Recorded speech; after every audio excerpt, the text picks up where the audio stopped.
El pastel me golpeó en la nuca antes de que siquiera tuviera tiempo de voltearme, y por un extraño segundo no sentí absolutamente nada, solo un frío silencio. Del tipo que llega justo antes de que tu cuerpo entienda lo que tu mente todavía no ha alcanzado. El betún se deslizó por mi cabello hacia el cuello del vestido que mi esposo había volado hasta París para comprarme, y 200 personas quedaron completamente en silencio a mi alrededor. Lo que ninguno de ellos sabía, lo que ni siquiera yo entendía todavía por completo, era que esta no era la primera mentira de la noche, solo era la más ruidosa. Me llamo Vanessa Kingston, y 6 horas antes de que ese pastel saliera de la mano de una desconocida, le había dicho a mi esposo, por 4ª vez ese mes, que estaba cansada de fingir no notar lo que estaba pasando frente a mí.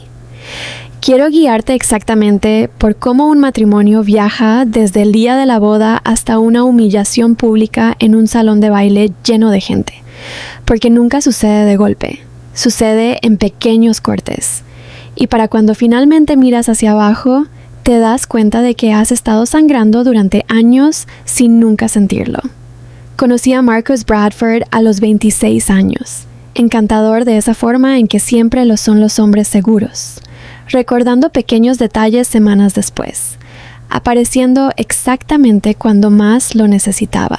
Nos casamos 2 años después de eso, y para nuestro primer aniversario ya había cambiado silenciosamente las contraseñas de cada cuenta que compartíamos, insistiendo en que solo era para protegerme del estrés. No mucho después, comencé a notar cargos que no podía explicar, pequeños al principio, cenas y regalos que jamás recibí. Y cada vez que preguntaba al respecto, sus respuestas llegaban un instante demasiado rápido, ensayadas, como si ya hubiera estado esperando la pregunta. Su secretaria, Ivy Preston, se convirtió en una constante en nuestras vidas alrededor de nuestro 3er año de matrimonio. Y al principio apenas la noté, porque Marcus había contratado asistentes antes. Lo que me inquietó fue lo rápido que ascendía dentro de la empresa, sentada más cerca del liderazgo que empleados que llevaban una década en la firma, y la forma en que una vez mencionó de pasada mi límite exacto de crédito, un número que jamás había discutido con ella. Cada vez que su nombre salía en las cenas, Marcus cambiaba de tema un poco demasiado rápido. Me decía a mí misma que estaba imaginando un patrón. No lo estaba. Y en algún lugar debajo de todo eso, algo ya se estaba construyendo sin mi conocimiento.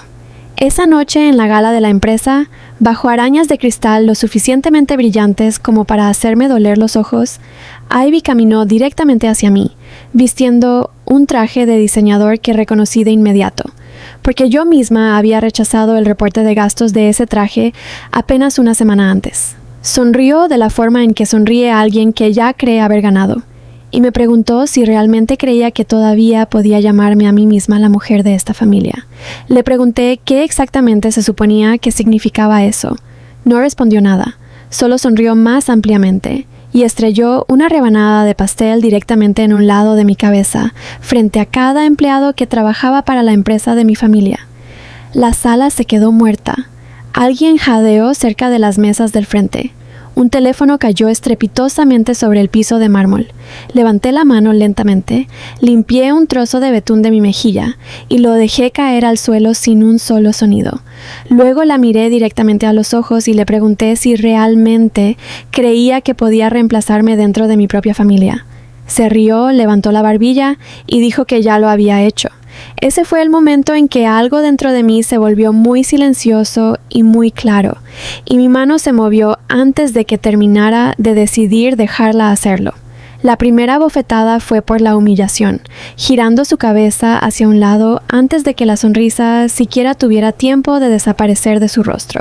La segunda, la que la hizo tambalearse hacia una torre de copas de champán, fue por cada noche tarde que Marcus alegaba ser tiempo extra, por el dinero que apenas comenzaba a entender que había sido drenado silenciosamente, y por hacer todo eso frente a 200 testigos que trabajaban bajo mi propio apellido. Cayó al suelo entre un desastre de vidrio roto y champán derramado, sangre mezclándose con betún en su rostro. Y fue entonces cuando escuché pasos corriendo sobre el mármol detrás de mí. Marcus vino corriendo desde un costado del escenario, la corbata torcida, el cabello desordenado, y ni una sola vez me miró. Se dejó caer de rodillas junto a ella, y la primera palabra que salió de su boca fue Ivy, aguda de pánico. Ni una sola vez en 3 años lo había escuchado decir su nombre real con tanto miedo detrás. Luego, frente a cada persona que trabajaba para la empresa de mi familia, levantó la vista hacia mí y dijo lo que jamás esperé. Me dijo que me detuviera, que yo no entendía, que ella era su hermana. Lo miré fijamente y algo sobre esa frase no encajaba bien. No porque fuera increíble, sino por el nombre que él mismo acababa de usar segundos antes frente a todos. Le pregunté en voz baja por qué, si realmente era su hermana. Había pasado 3 años presentándola a la gente como Lily, y apenas ahora, en un momento de puro pánico, la había llamado por un nombre completamente distinto. Abrió la boca y no salió nada.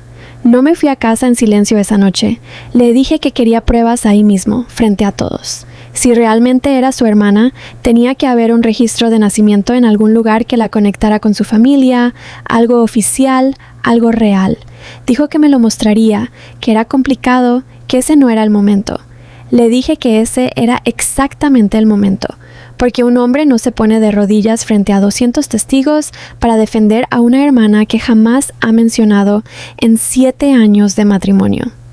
Tampoco tuvo respuesta para eso. Y en su silencio, finalmente entendí algo que debía haber visto meses antes. Esa noche no estaba protegiendo a una secretaria. Y no estaba protegiendo a una hermana.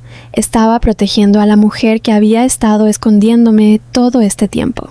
Llamé a mi abogado, un hombre llamado el señor Coleman, desde la escalera del hotel, antes de siquiera llegar a mi auto, y le dije que sacara 6 meses de nuestros registros financieros, junto con todo lo que pudiera encontrar sobre una mujer llamada Ivy Preston. Lo que llegó en los días siguientes confirmó exactamente lo que aquella vacilación en el salón ya me había dicho. No había ningún registro, no había ninguna conexión familiar en absoluto. Ivy no era su hermana, era su socia de negocio secreta, una mujer a la que le había estado canalizando dinero silenciosamente durante más de 1 año. Alguien que lo había ayudado a mover fondos fuera de nuestras cuentas, bajo la cobertura de honorarios de consultoría y pagos a proveedores que nadie pensó en cuestionar. La historia de la hermana nunca estuvo destinada a convencerme a mí. Solo estaba destinada a sobrevivir 1 minuto de pánico frente a una multitud. Cada cargo extraño que había notado durante el último año de repente cobraba sentido. Las contraseñas cambiadas, el límite de crédito que ella jamás debió haber conocido, la forma en que Marcus se estremecía cada vez que su nombre salía en las cenas, nada de eso jamás había sido aleatorio. Todo había sido el mismo plan silencioso corriendo debajo de nuestro matrimonio todo este tiempo, y yo simplemente había estado demasiado ocupada confiando en él para ver su forma completa. 2 días después, me senté frente al señor Coleman con una carpeta de todo. Estados de cuenta bancarios, las transacciones fraudulentas que habíamos descubierto, y cada captura de pantalla que había guardado silenciosamente durante el último año sin entender del todo por qué se sentía tan urgente. Presentó una orden de protección y marcó los fondos faltantes ante la división de fraude del banco de inmediato. El abogado de Marcus intentó enmarcar el incidente del salón como un malentendido exagerado, pero el rastro documental contaba una historia muy distinta, y la jueza otorgó la orden sin dudarlo. No necesité destruir a ninguno de los dos yo misma. En cuanto el caso de fraude se convirtió en parte del registro público, los propios socios de negocios de Ivy notaron irregularidades que coincidían exactamente con ese periodo, y abrieron su propia auditoría. Y dentro de ese año, sus emprendimientos silenciosamente se desmoronaron. A Marcus no le fue mejor. Una verificación de antecedentes rutinaria durante la renovación de un contrato con un cliente en su nueva firma sacó a la luz la orden de protección y el reporte de fraude en cuestión de meses. Exactamente el tipo de historial que una empresa que manejaba el dinero de otras personas no podía pasar por alto. Renunció sin ningún anuncio en absoluto. Simplemente dejé de cubrir a cualquiera de los dos. Dejé de justificar números extraños y todo lo que habían construido sobre mi confianza colapsó por sí solo en el momento en que dejé de sostenerlo. Para cuando nuestro divorcio se finalizó 5 meses después de aquel salón, me quedé con la casa como parte del acuerdo, y la orden de protección se extendió después de que se presentaran como evidencia intentos documentados de Marcus por contactarme. Su madre me llamó semanas después, la voz temblorosa, admitiendo que siempre había sentido algo inquietante sobre cuán estrictamente su hijo controlaba el dinero, incluso desde niño. No lo defendió, solo me preguntó si estaba bien, y extrañamente, esa pregunta significó más de lo que esperaba, viniendo de una mujer que asumí que siempre tomaría el lado de su hijo. Me encontré con Ivy una vez, meses después, en un estacionamiento a 2 pueblos de distancia. Se veía agotada de una forma que jamás le había visto antes, y comenzó a decir mi nombre, pero simplemente asentí de la forma en que asientes ante una desconocida, y seguí caminando hacia mi auto. Todavía guardo la carpeta de aquella primera noche en un cajón que ya no necesito abrir jamás, pero siempre sé exactamente dónde está. La noche en que el divorcio se finalizó, me senté sola en mi propia cocina, en una casa que finalmente era legal y enteramente mía, y me preparé una taza de café común. Nada dramático en la elección, solo una silenciosa negativa a dejar que una sola noche humillante me quitara algo más. Pensé que aquella noche en el salón fue el momento en que perdí mi matrimonio. Estaba equivocada. Fue la noche en que finalmente recuperé mi vida. Si alguien en tu propia vida alguna vez intentó hacer que el silencio pareciera amor, ya entiendes por qué esta historia necesitaba contarse.